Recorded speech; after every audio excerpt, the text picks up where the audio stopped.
You are watching Issues at Hand on Church of Uganda Family TV. Welcome to this morning's edition. My name is Timohiro Bruno Edgard, and Issues at Hand is proudly brought to you by Protea Hotel Entebbe. Please ensure that you make a reservation and booking today. The numbers will be up on your screen. Now, like we have shown you in that video, the public investment financing strategy was released and launched last week, and we are going to get into the meat of what this strategy means, especially when it comes to our country and when it comes to me and you as Ugandans. Very interesting. Now with me to tackle this is Dr. Palani, whom you saw in the video, who is a senior economic advisor and head of strategy and policy unit at United Nations Development Program.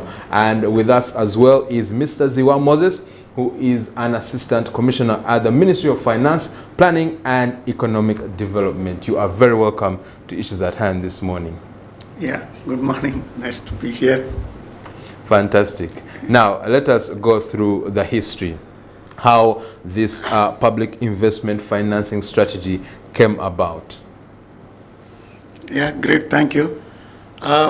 In 2015, the United Nations member countries adopted a comprehensive 2030 agenda, a long-term 2030 agenda for sustainable development, which include 17 sustainable development goals, a range of issues which would actually ensure. So the 2030 agenda was actually formulated with a wider consultation with all the member countries of United Nations, other stakeholder, private sector, civil society organization, academic and other people. I was there in New York at that time. I am familiar with that. So it was a very comprehensive, integrated agenda. It's a very ambitious agenda. It's been, adopted by all the member countries of the United Nations. The UN did not actually stop only just adopting a comprehensive agenda. It also actually wanted to ensure that the agenda is, in order to implement, have a reliable, stable financing for implementing that agenda. So therefore, in 2015, the United Nations also organized the third international conference on financing for development in Addis Ababa, Ethiopia, to discuss about the range of financing option would be suitable to implement the comprehensive 2030 agenda for the next 15 years, from 2015 to 2030. As part of that actually discussion agenda, the member country actually adopted a framework called Integrated National Financing Framework. Integrated National Financing Framework, and INFF simply called. What actually the Integrated National Financing Framework is that have a number of key steps.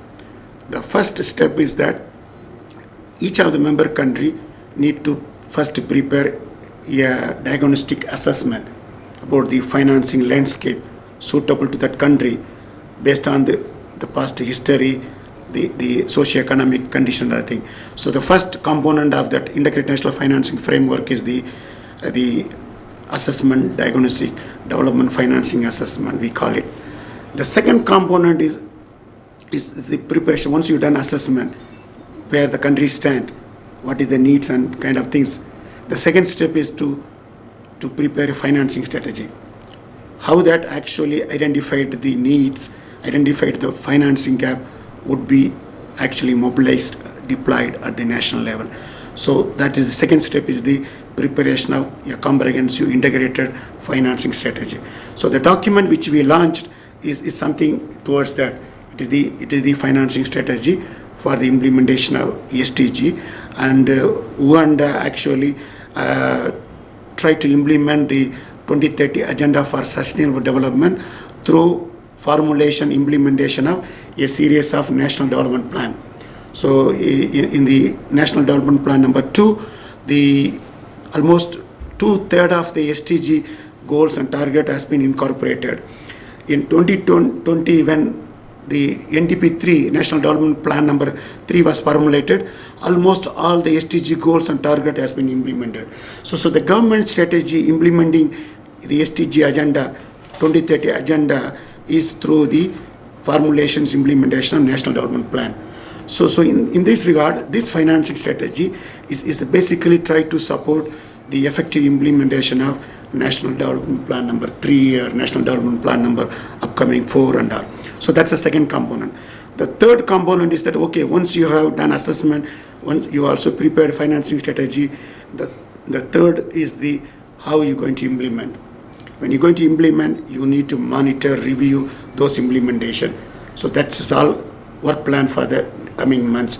So the third component is about the implementation. It's about the review, monitoring kind of things. And the fourth component of INFF, the Integrated National Financing Framework, again, it is about the governance, coordination, those kind of things. So that's all work plan for the coming years. And the INFF is a kind of Integrated National Financing Framework. It is a basically framework try to strengthen the alignment between development planning and the financing framework, the budgetary framework. It is also the alignment between the private sector resources, public sector resources. It is also the alignment between the national government revenue and the local government revenue. So it's basically the financing framework. It is not just set of strategy, it's also try to align actually the government priorities with the budgetary priorities, budgetary allocation. So these are some of the history behind for preparing this strategy. Over to you. Thank you. Indeed. Mr. Ziwa, as an officer of the Ministry of Finance, what were the financing gaps and the implementation gaps that have necessitated the birth of the public investment financing strategy? Thank you very much, Edgar, for that question and inviting us here. The public investment financing strategy is a very important tool because, as my colleague has mentioned, the decision was taken in that conference in Addis Ababa so that different countries can align their financing to their needs, because different countries have actually different problems. So the approaches could be different. So we had challenges of debt management. As you know, when you are funding your budget, you have your revenues domestically, you have your other sources, but usually you have a deficit.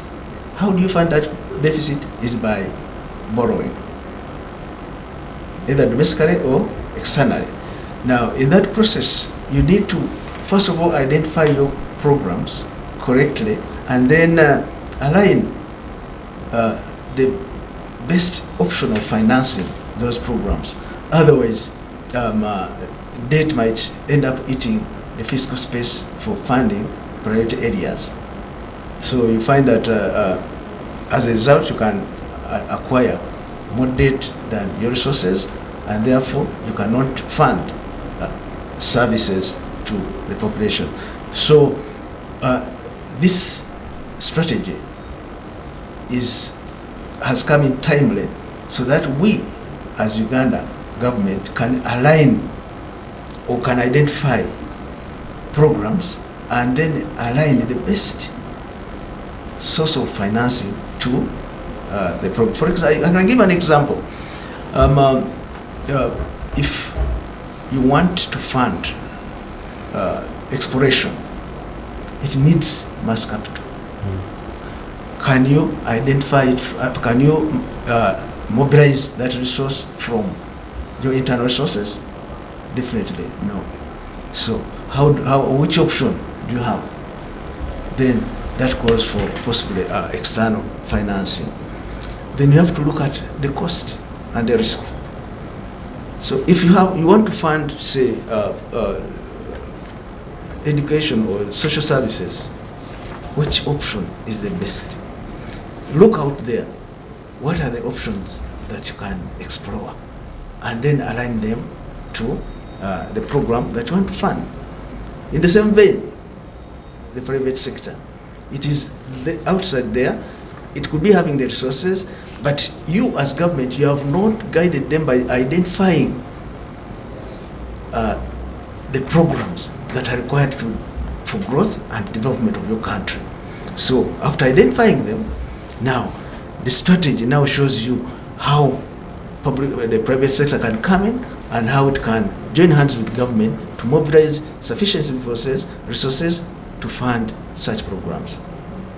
So those are some of the areas that the strategy is trying to address. But at some time you can find government has borrowed commercially to fund a program which does not yield sufficient, dividends to make you pay back your debt. So those are some of the gaps that we need to bridge, and also look at several options and see where there are gaps where you can fix and have sufficient resources to manage your programs. Thank you. Indeed, and as Ugandans, we are really looking forward to that, especially on that keyword you mentioned there, debt management, and also when it comes to the implementation of many of these projects. Yes, you found the funding, but how about the implementation? Is it tailored to the exact needs? And those are the gaps that we have seen in this country, and those are the gaps that this financing strategy has come to fix. Now, talking about the financing strategy, can you break it down for us, especially as to what it is and what its structure is? Yeah, as I said, actually, this financing strategy is a kind of medium long-term financing strategy. As of now, we are actually thinking that how government could actually implement its national development plan until 2030. So that's the kind of time. The introductory video said that as the financing landscape, the development landscape has been changing dramatically in the last decade with so many crises, so many shocks and other things. So even though this financing strategy, we actually meant to prepare a kind of long-term strategy, it would be a more like a kind of working document, and we expect that every 3-4 years we would actually review, try to update that. That's the first I wanted to say. The second one, it's supposed to be an integrated strategy, because the SDG agenda or even the National Development Plan number 3 has 20 priority program, 20 national priority program. Those 20 priority programs cover a range of issues. So therefore, we are trying to identify each one of the program, what would be the suitable financing instrument. Because some of the, as the Commissioner Moses indicated, some of the actually investment require long-term actually maturity to yield, like infrastructures and all. Some investment could get a quick return. So therefore, one of the things we are trying to do is in this strategy is that we go by program. There is a 20 program in the National Development Plan number 3. Each of the 20 program, what would be the suitable financing instrument? Some, for example, in the program related to the nature, environment, climate change, sustainable energy, sustainable urbanization, those kind of things, the strategy document about a long-term financing option. For example, issuance of green bond, issuance of Islamic bond like Sukuk bond, Euro bond, which is a kind of, you try to mobilize a long-term development financing through global private sector and then deploy it here locally to the relevant businesses, companies to implement the intervention required to like sustainable infrastructure. It could be renewable energy, it could be a building, rural road, it could be building irrigation system. So that's what actually this financing strategy. Second one is that. The third one, I want to highlight that the strategy again, as the Commissioner indicated, it is trying to actually see different stakeholder can contribute to the mobilizing implementation of this financing. So certain things private sector can play a critical role. Not only actually mobilizing technology, mobilizing resources, promoting innovations, but also an implementation. So the strategy also talk about the importance of the private-public partnership. How certain areas, certain program, the government can work with the private sector, pooling the resources, pooling the ideas to invest and get a good actually developmental results. So actually on that, and why is it that we have had an issue when it comes to private sector engagement, especially when it comes to the implementation of government programs? Because I would like to think that it's all hands on decks when it comes to these projects and needs that we would like to see implemented as far as our country is concerned. So why has the private sector been skeptical on how can we improve in this working relationship between the public sector and the private sector, especially when it comes to the public investment financing strategy? Mr. Moses. No, thank you very much. First of all, as you have learned or seen, this strategy has several blocks. One of them is identification of the programs to be implemented, the priorities. Possibly our priorities have not been so expounded to the public that the private sector could be attracted to implement these programs. The development plan has several programs, but now private sector could possibly come in if they internalize this strategy and also identify where they can partner with government so that that program can be implemented. Now, that one reduces the pressure from government to borrow, to bridge that gap, if private sector comes in and implements some of these programs.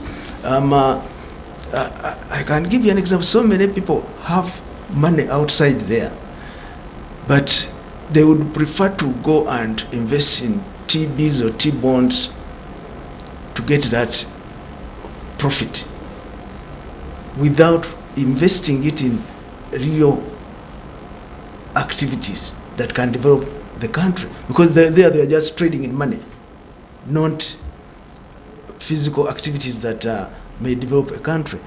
So, but apart from that, isn't there also a lack of confidence in a government's track record, especially when it comes to implementation of programs? Because like you've rightfully mentioned, one of the reasons why we needed this investment strategy is because we have seen there's a lack of implementation of programs, especially when it comes to the aligning with the national development program. So we see issues like corruption that are hindering the implementation of these programs. So is that why private sector is skeptical, saying, hey, we don't want to be involved in those murky waters?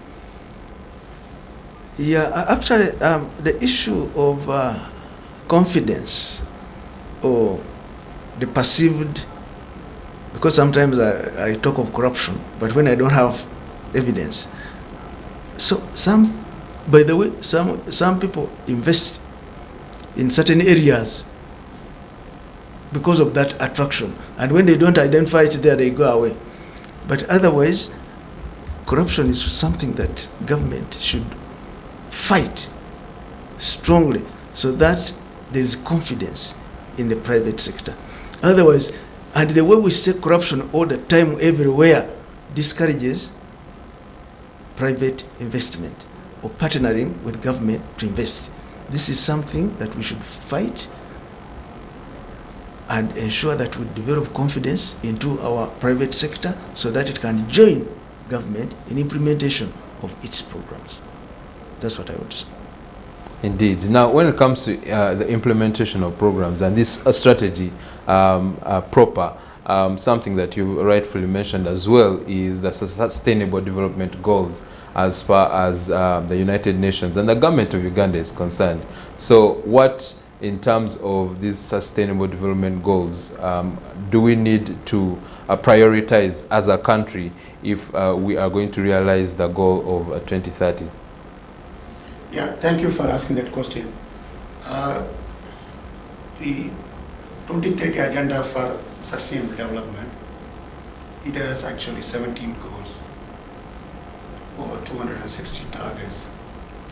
Not all these actually goals or targets equally relevant, important to each of those member country, UN member country. So that is why actually the international community kind of encourage each of the country to localize that the global agenda at the national level. So each of the country try to actually prepare their own strategy, their own roadmap, how they are going to implement this global agenda at the national level, at the sub-national level. Like Uganda, the established a national SDG secretariat. The government of Uganda also established a focal point minister at the office of Prime Minister, SDG minister. Because the government felt that at that time, you need to have a coordination, given that the program is a very comprehensive, a multidimensional one. So they need to have a effective coordinations with working with the various ministry, department, agency. So the first thing the government has done is that establishing a minister for SDG, establishing a national secretariat for implementation of this program. So that's the first thing. The second one, also the government actually prepared a roadmap, a strategy, as I said. So now first they prepared a 5-year SDG roadmap, and then 2 years back they updated that roadmap, how the Uganda could implement. And that roadmap, if you look into that, they have actually identified some priorities. Not all the targets, not all the goal equally relevant. For example, some of the goal in the SDG, it's related to the more like small island developing countries, like ocean and all. Like Uganda being a landlocked developing state, some of the ocean and other things is not relevant. So therefore, Uganda actually done analysis, came out, identified that like environment, industrialization and governance, these are within that broader agenda. This is what they call it an accelerating program, accelerating, enabling kind of things. So the government has identified priorities, and the UNDP 320 program is in fact is a kind of a component of the 2030 agenda. The government choose this after that global program. What they see is at the 20 critical program relevant to Uganda. So that is the NDP 3 is kind of a part of the national prioritization of the global agenda. So that is I wanted to actually say. The second one, the government also not just putting the plan or development strategy. The government also, the fact that they established a minister or SDG secretariat, they wanted to ensure that how it's been implemented. The government also wanted to assess how that implementation is taking place periodically. So as part of that global monitoring review, Uganda is already presented 2 times in the last 6 years, what they call it voluntary national review of SDG implementation. So there is a global process. When the UN, they put together this 2030 agenda, SDG agenda, they did not put that agenda. They also say that let's actually periodically review how the global agenda being implemented. And that they want the member country voluntarily come forward to share to the international community, global community, how they been implementing the program. Government actually, Uganda, so far done 2 voluntary national review report to the international community. The government is now started preparing 3rd national voluntary national review. So in next year, the government would share to the international community what is the Uganda experience implementing this SDG agenda the last 7-8 years. So the fact that government is every once in 3 years is willing to share its experiences to the global community. I mean, what lesson it learned, what lesson other country could learn, and also attending that kind of global conference, Uganda policymaker also learn what they could learn from other country experiences. Because each of the countries, it's once in 3 years, they share their experiences in a global meeting. So Uganda also is keen to learn from other country. Uganda also willing to share their experiences to other country. So that is the where UN is contributing to the as part of the South-South knowledge sharing learning. We promote that the developing country, I mean, they do have something to share to other country. They also something to learn from other country. So we are facilitating that kind of things. So these are some of the things I would say that when UN is actually putting together a global agenda, it did not stop, and we actually try to, I mean, work with the member country to ensure that how that the global agenda being implemented.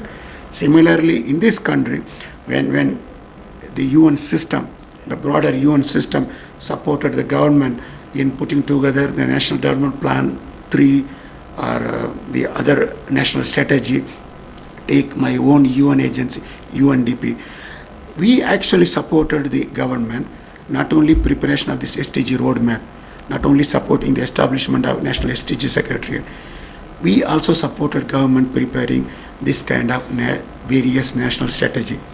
Like 2 or 3 years back, we supported government prepare updating national industrialization strategy. And last year we supported the government preparing, updating the national climate change action plan, what they call it, nationally determined contribution action plan. So now, having supported the government, preparing, launching various strategy, whether it's industrialization strategy, whether it is the trade strategy, whether it's a financing strategy, whether it's a climate change strategy.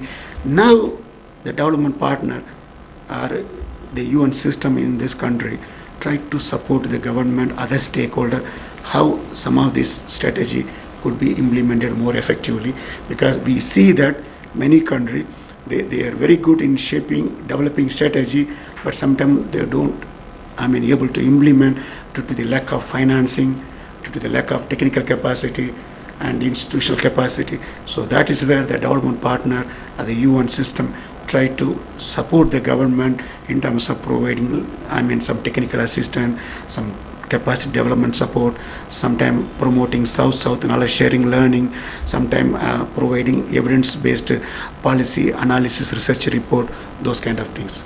Indeed. Now, when it comes to the Sustainable Development Goals and implementation of this financing strategy, and we shall talk about implementation in more detail later on, but Mr. Zewa Moses, when it comes to our country and how we can develop, how we can institute the implementation of these Sustainable Development Goals, as well as aligning with the 2030 agenda. In fact, in Uganda, currently we have the 2040 vision, which is to ensure that Uganda is upper middle class economy come 2040. How can we, this implementation needs a lot of funding.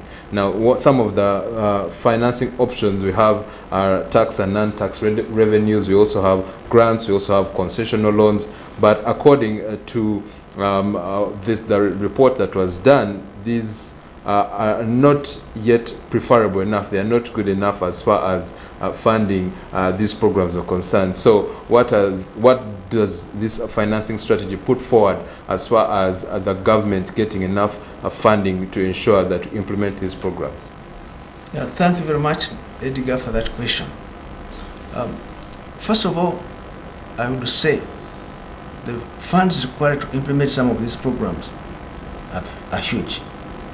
But we can always sequence these programs to at least implement what is feasible. Now, for example, the revenues, tax revenues of government, as I talk now, we are at the level of 13% of GDP. This is the lowest in the region. So what can we do to improve on mobilization of these revenues?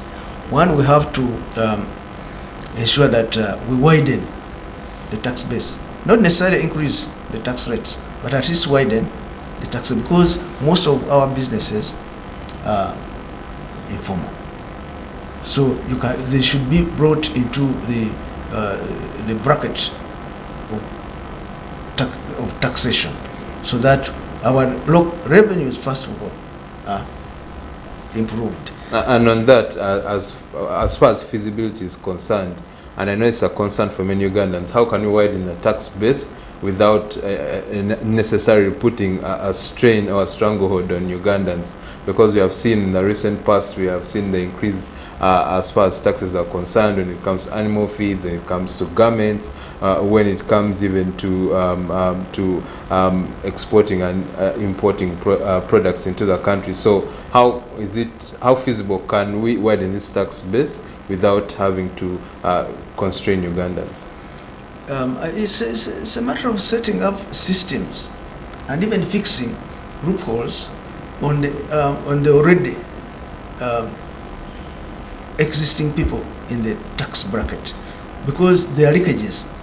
That is one. So you can improve on the administration.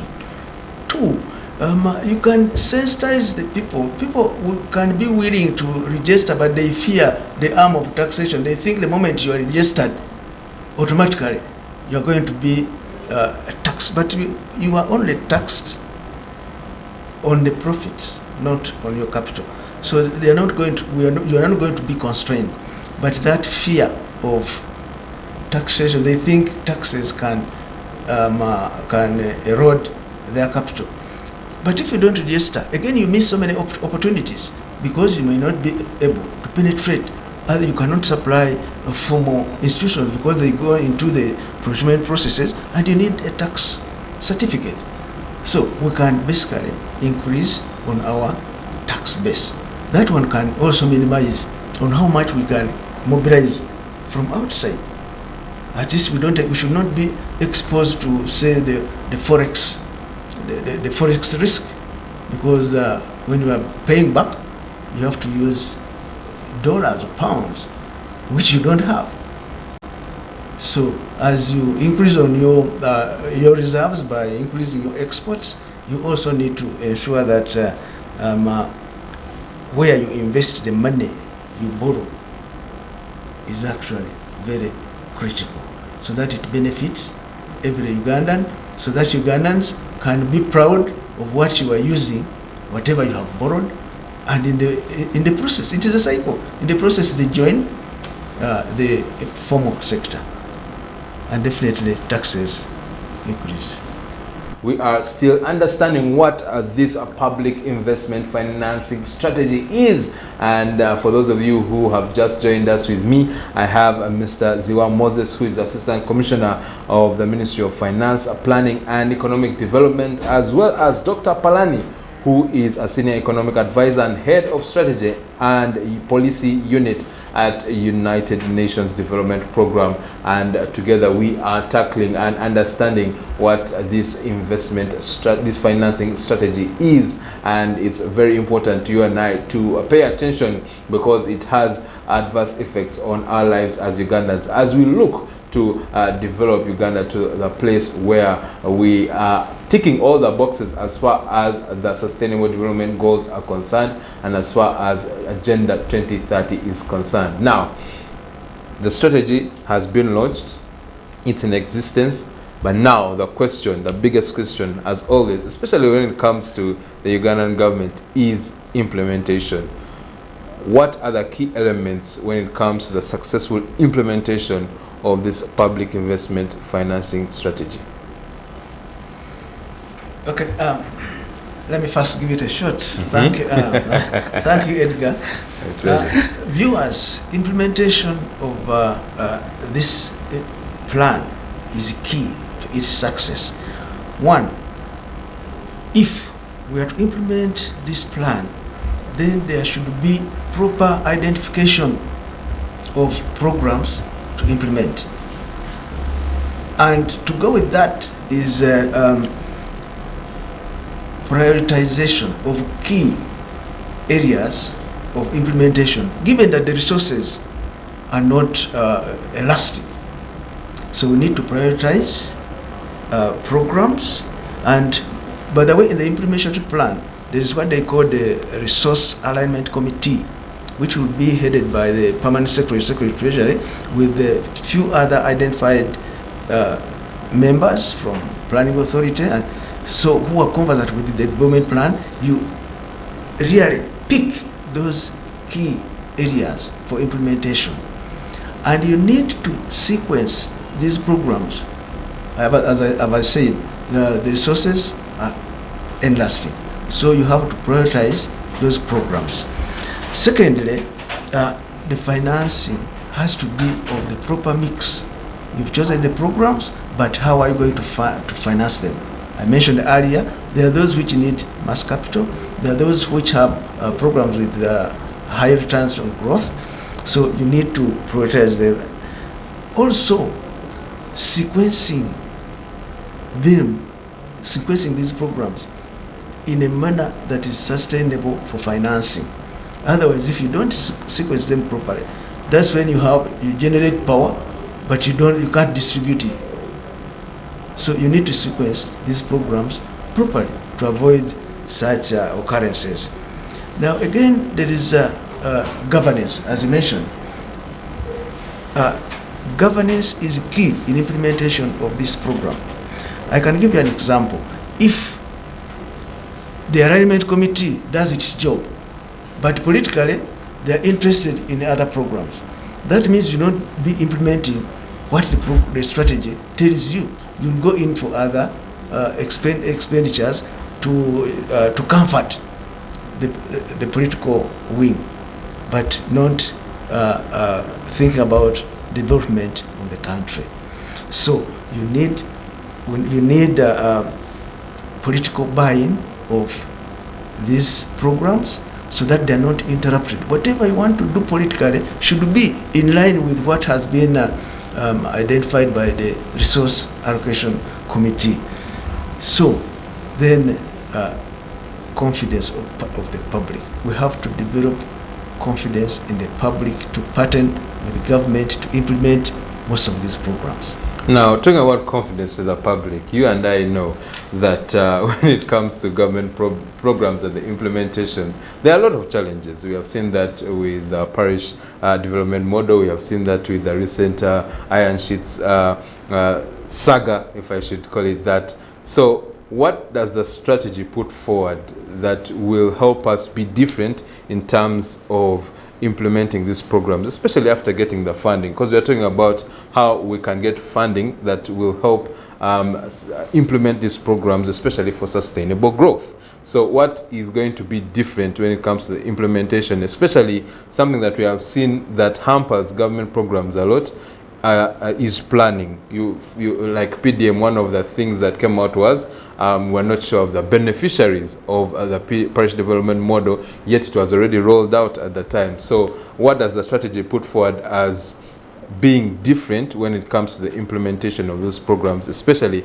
after getting these alternative sources of financing? Okay, now for PDM, my view is that we took it on very fast without looking at all the key areas that we needed to. What we looked at is money reaching the people down there with the minimum interference. But the very beneficiaries, you could go to a circle where they registered only the elites, the ones who could afford. When the actual people want to put into the financial inclusion are those ones that don't have, who cannot afford. That someone you can give 1M and appreciate, and knows that 1M can do A, B, C, D as per the program.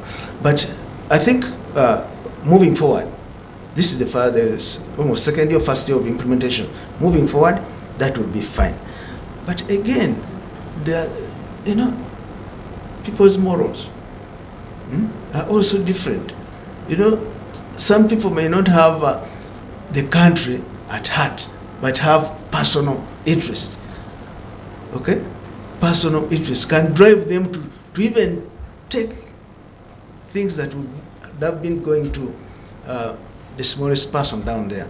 But I think those ones we can solve with time. But confidence can be built, but with buying in of all of us, including the political class. Now, Dr. Palani, as UNDP, as our partners in this journey, is this something that worries you, and do you have confidence that we can get the proper funding, one, for these programs, but even better, that they can be implemented successfully? Yeah, I would say yes. There is actually, if you see global financing landscape, there is enough in savings, investment is fund available globally. It may be parked in the pension fund, maybe at the corporate level, private sector have a lot of saving investment. So country like actually Uganda, for other developing countries, the challenge is to how to identify a suitable financing instrument, try to tap into that in a more affordable rate. So that's the critical. In this regard, this strategy, as I said, have identified a number of innovative emerging financing options. It's talked about, as I said earlier, some long-term kind of mobilization of financing option. It talked about green bond, issue of euro bond, Islamic bond like Sukuk bond, where these are actually now emerging, coming big way. It's also talk about the kind of the risk insurance financing to mitigate some of the risk due to the lot of shocks, calamities and disaster coming kind of things. It's also talk about how to actually tap into some of the non-resident African living in a developed country, diaspora bond, remittances. So number of innovative financing options is being highlighted. But unfortunately, not every developing countries, are familiar with this kind of emerging innovative financing option, because they're all actually now is been coming in the last few years. So therefore, development partner like UNDP or UN system or other partner is to support the country like Uganda, other countries, and in this kind of areas like identify suitable how to tap into that. So that's I would say we are going to provide a kind of bit of advocacy support to try to advocate, make awareness of the relevance of this emerging fund, emerging issues. Also do the training, capacity development type of things. Then we also provide, as I said, South-South knowledge sharing learning, so that some country already issued this green bond like Kenya, South Africa, Nigeria, Ghana and all done. So what Uganda could learn some of this country. So we're going to do the range of things. Let me highlight, for example, what actually in the near future UNDP and at least trying to do. The first, let me take a minute to highlight what we have done in the last couple of years. We realize the importance of actually public investment alone is not sufficient. So the private sector investment is key to add that. So what we have done is that we have done SDG investment map across the country, Uganda. So basically it's kind of, we engaged a Pricewaterhouse to do that kind of investment map. Which part of Uganda has what kind of investment opportunity for private sector to come in. So that's a kind of online tool with the kind of markets, needs, demand, all kind of things. It is not only the infrastructure, it could be school, education, health, energy, all kind of issues. So that's a one we already done. We're going to launch that one. The second one, at the request of the government to implement UNDP, the government wanted to identify, do some kind of bankable project, try to undertake feasibilities. What kind of investment, what kind of feasibilities environment is there to promote, bring private sector investment. So again, we supported 2 feasibility studies, one on actually the possibility of ecotourism in the Mount Elgon region, okay, in Bale area. The feasibility study is there, so now it's going to be launched. The another one is that the government also wanted to manufacture not only to cater its domestic need but also to export to other country, and the livestock vaccine, like the vaccine for COVID. So there is a lot of animal disease comes, it actually kills our valuable livestock. So the government wanted to manufacture livestock vaccine and also use it. So we have done that feasibility studies. And the government also, the third one I can highlight, the government is wanted to get some training exposure on the non-traditional loan negotiation with the kind of country like say China, other commercial, global, private sector. So we provide the training. We took some of this actually relevant government official to Washington DC for 2 weeks training. They done the training. So that's the first part of things. The second example I wanted to give you that the commissioner indicated that the importance of mobilization of tax revenue. The commission also indicated that as part of that, try to address the leakages.